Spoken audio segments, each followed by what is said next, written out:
Welcome to Engineering Influence, a podcast from the American Council of Engineering Companies. And we are doing some cleanup right now because the convention is over and it was a very quick event. It was also a very jam-packed event. And as much as we would have loved to get around and talk to everyone we wanted to talk to, sponsors, exhibitors, everyone, we just did not have the time nor the space to do it.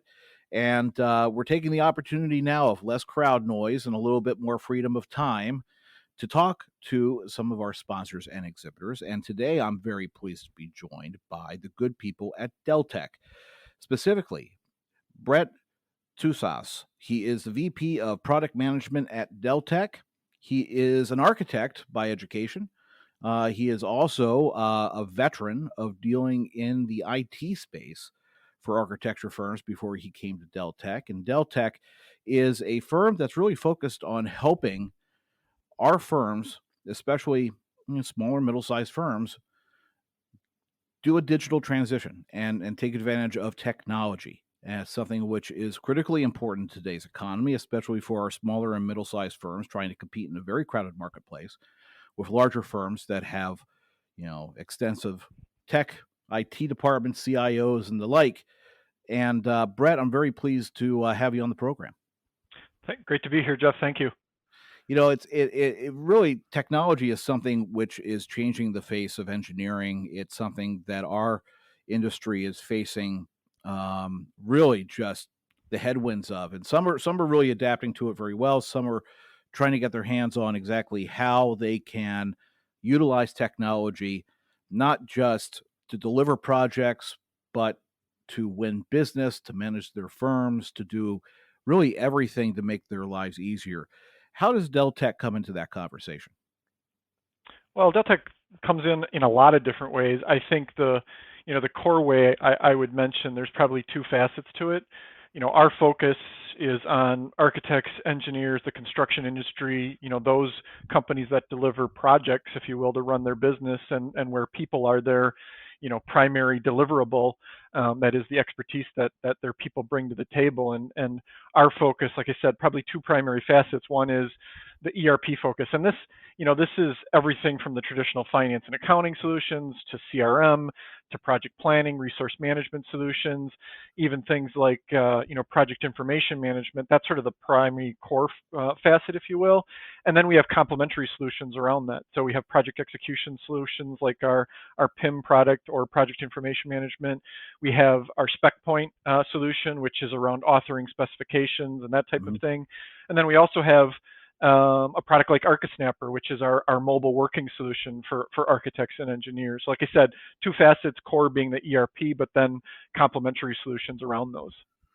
Where do you see your sweet spot in the firms that are coming to you for help on all those different areas as far as the size of firms?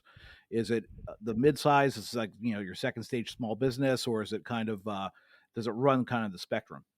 If I look at our core ERP solutions, it does run the spectrum. We have companies as small as 5 to 24, 25 people using our products, but then our large customers are in the 10, 12,000 employee company ranges. Now sweet spot, somewhere in between, certainly. The 100 to 500 range employee companies, that's probably our sweet spot. And by sweet spot, I mean that's where the majority of our customers are. Yeah. But again, we run the full spectrum in terms of company size within this space. I only ask that because I'm thinking about scale, and how digital solutions like this can scale, irrespective of the size of the firm that's really using them, right? I would imagine that you kind of look at a potential client or a firm that's coming to you and kind of tailor these solutions to fit their specific needs and kind of scale the product to exactly where they are, and kind of work with them to kind of build it over time. If they expand, that you can adapt to that, that growth.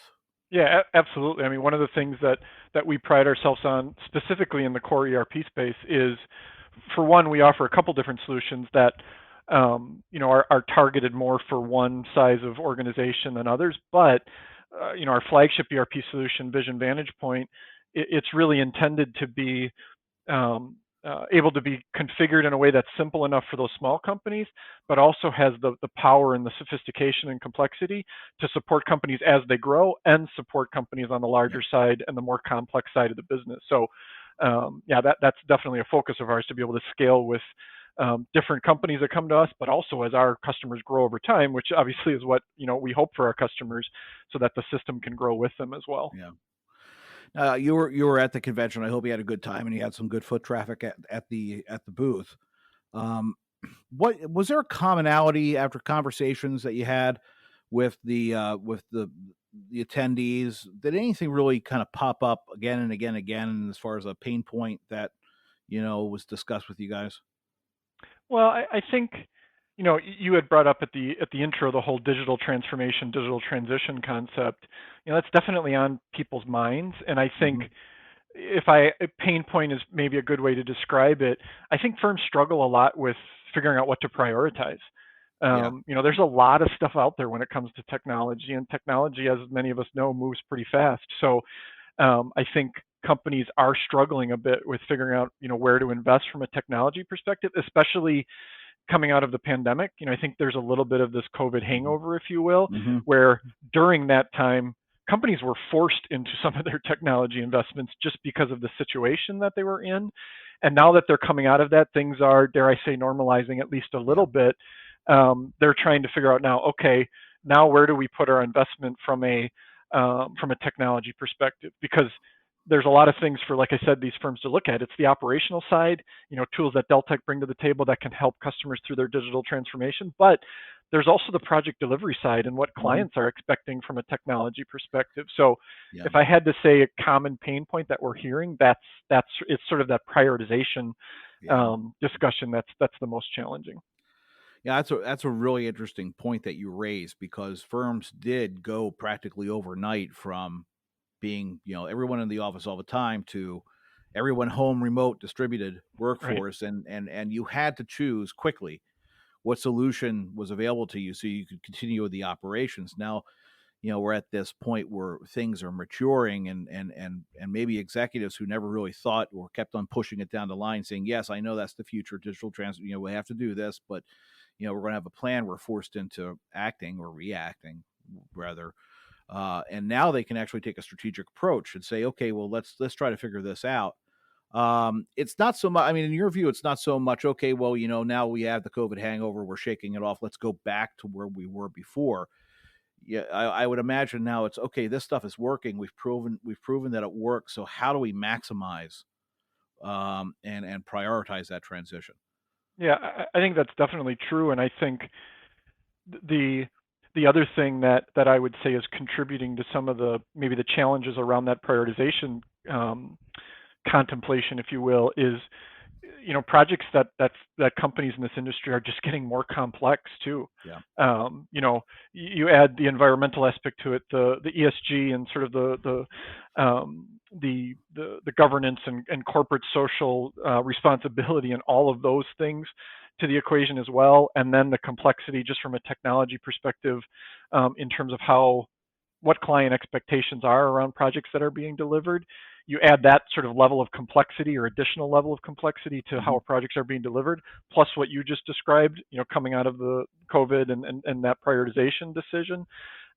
Yeah, it's tricky, and that's what customers are facing. The one thing I will say that I think is important for firms to consider is people think of digital transformation, at least a lot of times in conversations that I'm in, as this big, enormous sort of thing with a discrete beginning, a discrete end, and it requires a lot of planning and sort of formal execution. And I would encourage firms to understand that digital transformation is a continuum of little wins, small investments, big investments, and things like that. And those little wins can go a long way to sort of keep momentum and keep you moving along. So while Yeah. the prioritization discussion is tricky, understanding that there's digital transformation is a never-ending thing, and you're always sort of progressing in little ways and big ways.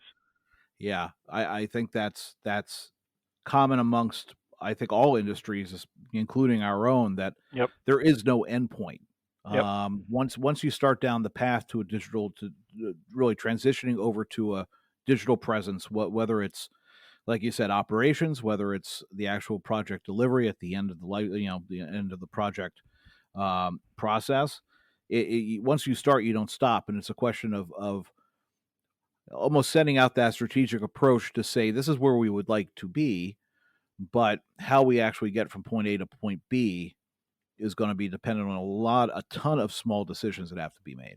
Hmm. And those small decisions sometimes have massive outcomes. So they could either be extremely beneficial and kind of change the way that you're coursing this, or they could be equally as bad. It's important to sit down and take that more thoughtful approach of how are you actually going to be implementing this technology.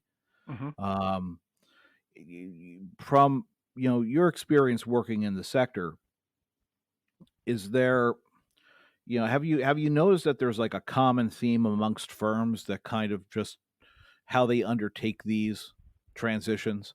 Um, it's kind of the idea of saying that you've noticed that over time the engineering firms kind of fit into their own model of adapting and applying technologies. Does it differ in how we're actually, and let me refine the question, does it kind of differ a lot from your straight architectural firms? Do they kind of match? I don't think there's a huge difference between the architecture and engineering sector. I think if anything, the engineering sector is perhaps a little bit more pragmatic, and I say that because there's tools and some of the things that engineering firms are dealing with, when it comes to calculations and some of the design or technology aided design things that are out there that may not apply as specifically on the architecture side. That's probably the big difference that we Mm-hmm. see. On the operational side, especially for the types of products that Deltek brings to the table, I don't see a sort of significant Yeah. difference between the two sectors. Yeah, that's reasonable. I could imagine that being the case. I mean, they are fairly similar as far as like model of operation. Um, when people were coming to your booth over in our convention, was there one or two? I noticed you have a suite of solutions that AEC firms can take advantage of. What was there one particular one that you were really trying to get out there at the event? Yeah, definitely. Our Vision and Vantage Point product, Vision Hmm. was the previous name of this product. We rebranded it and renamed it a few years ago to Vantage Point. And the attendees that were Delta customers at the conference were primarily Vision Vantage Point customers. And we've been transitioning from Vision to Vantage Point for a number of years now. And Vantage Point is our next generation product, really the next Hmm. generation of Vision. Brand new interface, a lot of sort of reimagination and improvements. So that was the primary topic of conversation at our booth and at the conference because, like I said, Vantage Point has been out there now for a few years, but we're still transitioning customers from the latest version of Vision to the latest version of Vantage Point, and there's a lot of questions around that because it's an upgrade, but it's a big upgrade, and it requires organizations to rethink some of what they're doing, do some Hmm. planning and some testing before they make that jump. So that definitely was the focus of many, if not all, of our conversations at the conference. And Vantage Point, I mean that's a fairly robust resource management tool. I mean it's kind of a all aspect kind of financial forecasting and people and project management suite of software. Yeah, I mean, Um, we often call it the 360 degrees of automation. So yeah, it covers, front office, back office, mid office, and everything in between, if you will. yeah, and it has that ability for leaders and project managers to be able to do reporting. It gives you the ability to have a kind of an instant at a glance view of what's happening at any given time per project and up to the pretty much firm level. Yeah, Uh, absolutely. which is, You captured that um, perfectly. is that cloud based or is that still is that software just individual license?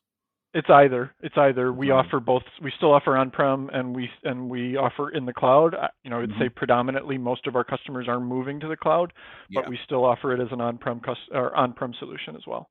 yeah. You know, going back to something that you mentioned, I just thought it was kind of interesting because I've talked to some of the other firms that were exhibiting, and a lot of them were in the risk management and insurance industry, which is different, of course, than Deltek. But the issues that you brought up earlier are exactly the same issues that they brought up that AEC clients are bringing up to them: ESG, environmental, and digital project delivery. All three things that firms are having issues with and trying to figure out, okay, how do we manage this? What's, of course, on the insurance side is what's our risk? What's our risk exposure to using BIM and Mhm. all that? And then on the other side is that environmental side.